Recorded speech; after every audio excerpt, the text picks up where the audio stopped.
بسم الله الرحمن الرحيم.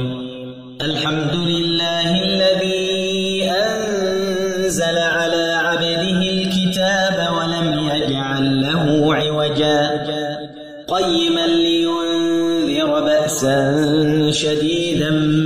من لدنه ويبشر المؤمنين الذين يعملون الصالحات أن لهم أجرا حسنا ماكثين فيه أبدا وينذر الذين قالوا اتخذ الله ولدا ما لهم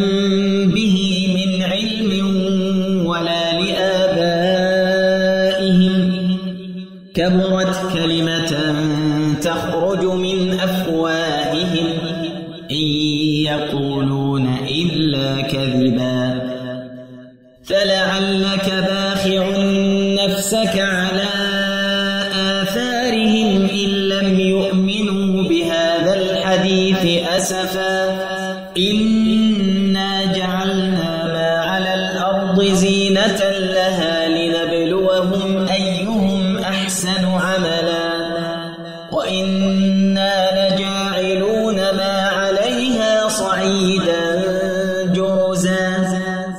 أم حسبت أن أصحاب الكهف والرقيم كانوا من آياتنا عجبا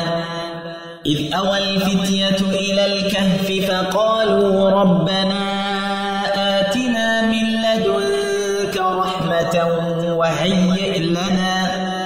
وهيئ لنا من أمرنا رشدا